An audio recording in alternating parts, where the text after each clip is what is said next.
മുമ്പ് ഇറങ്ങിയ സിനിമയാണ് പ്രിൻസ് ആൻഡ് ഫാമിലി. ആ സിനിമയും സംഭവിച്ചത് നിങ്ങളെല്ലാം കണ്ടതാണ്. പക്ഷെ ആ സിനിമ കണ്ട ആളുകളാണ് അവർക്കെതിരെ ഭയങ്കരമായിട്ട് രോഷാകുലരാവുകയും ഈ സിനിമയെ മോശമാക്കുന്നതിനെതിരെ പ്രതികരിച്ച് നമ്മളാരുമല്ല, പ്രേക്ഷകരാണ് പ്രതികരിച്ചത്. ഈ സിനിമ ഒരു ലോജിക്കും ഇല്ലാത്തതാണ്, ഇത് വെറുതെ ആഘോഷിക്കാനുള്ളതാണ്, ഇതിൽ മഹത്തരമായ കഥയില്ല എന്നെല്ലാം നമ്മൾ പറഞ്ഞിട്ട് തന്നെയാണ് ഈ സിനിമ ഇറക്കിയിട്ടുള്ളത്. പിന്നെ അതിൻ്റെ റിവ്യൂ പറഞ്ഞത് ഭയങ്കര അതിൻ്റെ എനിക്ക് മനസ്സിലാവുള്ള അതിൻ്റെ എന്താ. പക്ഷെ അങ്ങനെ പറഞ്ഞാലാണ് അവർക്ക് പൈസ കിട്ടുള്ളൂ. അത് കാണാൻ അവർക്ക് എത്ര ആളുകൾ അതിൻ്റെ ഉണ്ടാവും, അതിന് അവർക്ക് ഓരോ ക്ലിക്കിലും അവർക്ക് കിട്ടുന്നത് ഡോളേഴ്സാണ്. അപ്പം അതിന് വേണ്ടിയിട്ട് അവർ ഈ സിനിമ കൊണ്ട് തന്നെയാണ് അവർ ജീവിക്കുന്നത്. പക്ഷേ നമ്മളുടെ സിനിമകളെ സ്നേഹിക്കുന്ന ആൾക്കാർ, അല്ലെങ്കിൽ നമ്മുടെ സിനിമയിൽ വിശ്വാസമുള്ള ആൾക്കാർ, ഒരുപാട് ആൾക്കാരും അതൊന്നും ശ്രദ്ധിക്കാതെ തിയേറ്ററിലേക്ക് വരുന്നുണ്ട്. നമ്മളെപ്പോഴും ശ്രദ്ധിക്കേണ്ടത് നമ്മൾ എന്ത് കഴിക്കണം, നമ്മൾ എന്ത് കാണണം, നമ്മൾ എന്ത് വാങ്ങണം എന്നുള്ള പല പരസ്യങ്ങളും നമ്മൾ കാണും. അതിൽ നിന്ന് നമ്മൾ അതിലേക്ക് പൂർണ്ണമായി പോയി അഡിക്റ്റ് ആകുമ്പോഴാണ് കുഴപ്പങ്ങൾ സംഭവിക്കുക. അതെല്ലാം കാണാം, കേൾക്കാം, പക്ഷെ എന്ത് ചെയ്യണം, അല്ലെങ്കിൽ എന്ത് എടുക്കണം, എന്ത് കാണണം, എന്ത് കളയണം എന്നൊക്കെ തീരുമാനിക്കേണ്ടത് നമ്മൾ തന്നെയായിരിക്കണം. അത് നമ്മുടെ വ്യക്തിത്വത്തെ ബാധിക്കുന്നൊരു കാര്യമാണ്. ഇല്ലെങ്കിൽ വേറെ ആൾ പറയുന്ന കേട്ട് പോയി കഴിഞ്ഞാൽ അവസാനം നമ്മൾ വെറുതെ ഒരു വെജിറ്റബിൾ ടൈപ്പ് പോകുന്ന ഒരാൾക്കാരായി മാറിപ്പോകും.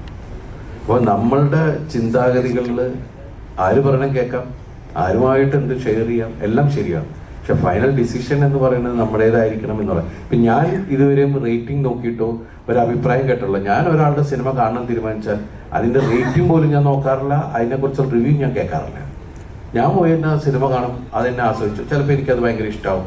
ഇപ്പോൾ റിവ്യൂ കേട്ടിട്ട് ഒരുപാട് ആൾക്കാർ പറയുന്നുണ്ട്, അയ്യോ ഞങ്ങൾ ഈ സിനിമ OTT വന്നപ്പോഴാണ് കണ്ടേ, ഞങ്ങൾക്ക് എത്ര മിസ്സായി എന്ന് പറയുക, തിയേറ്ററിൽ ഞങ്ങൾ ആ റിവ്യൂ വായിച്ചിട്ടാണ് ഞങ്ങൾ പോകാതിരുന്നത്. റിവ്യൂ പറയുന്ന ആൾക്കാർക്ക് അവരുടേതായ ഒരു അജണ്ട ഉണ്ടാവും.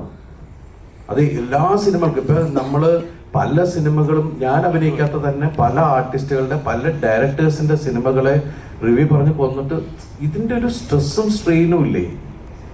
ഒരു സംവിധായകൻ അയാൾക്ക് തോന്നുന്ന, അയാൾ കാണുന്ന അയാളുടെ സ്വപ്നം യാഥാർത്ഥ്യമാക്കാൻ ശ്രമിക്കുമ്പോൾ ഒരുപാട് ആളുകൾ അതിൻ്റെ കൂടെ നിന്ന് അത് സ്ക്രീനിലേക്ക് കൊണ്ടിരുന്നു. സത്യമാണ്, നമ്മൾ 150 രൂപ കൊടുക്കുമ്പോൾ ആ സിനിമ ഇഷ്ടമായോ ഇല്ലയെന്ന് തീരുമാനിക്കാനുള്ള ഇതൊക്കെ റൈറ്റ്സ് ഒക്കെ ഉണ്ട്. പക്ഷെ അത് അടിച്ചേൽപ്പിക്കുക എന്ന് പറയുമ്പോഴാണ് അതിൻ്റെ ഒരു സങ്കടം ഉണ്ടാവുക. അത് ഒരുപാട് പേര് ബാധിക്കുന്നുണ്ട്, സർക്കാരിനെ ബാധിക്കുന്നില്ലേ. എന്തിനാണ് ഒരു സിനിമാ തിയേറ്ററിലേക്ക്, ഒരു സിനിമ നന്നായാൽ ആ സിനിമാ തിയേറ്ററിലേക്ക് ആളുകളെ കണ്ടുവന്ന് ഓട്ടോറിക്ഷക്കാരന് വരെ അതിന് ഗുണം കിട്ടുന്നില്ലേ, തൊട്ടടുത്തുള്ള ചായക്കടയിലെ ആൾക്ക് ഗുണം കിട്ടുന്നില്ലേ. എത്രയോ ആൾക്കാരുടെ ഗുണങ്ങളെയാണ് ഒരു റിവ്യൂവിൻ്റെ പേരിൽ ഒരു സിനിമ പരാജയപ്പെട്ടു പോയിട്ടുണ്ടെങ്കിൽ ആ സിനിമയ്ക്ക് റിവ്യൂ ഭയങ്കര മോശട്ടോ ആണ്, ഞങ്ങൾ പോയില്ല എന്ന് പറയുമ്പോഴെന്താണെന്ന് വെച്ചിട്ടുണ്ടെങ്കിൽ ആ സിനിമയ്ക്ക് കളക്ഷൻ കുറയുന്നു, ആ സിനിമ തിയേറ്ററിൽ നിന്ന് പോകുന്നു. അപ്പോൾ എത്ര സ്ഥലത്തേക്ക് പോകേണ്ട കാര്യങ്ങളെയാണ് ഇല്ലാണ്ടാക്കുന്നത്. അത് നമ്മൾ എന്തിനാ അങ്ങനെ എത്ര നെഗറ്റീവായിട്ട് ചെയ്യുന്നത്?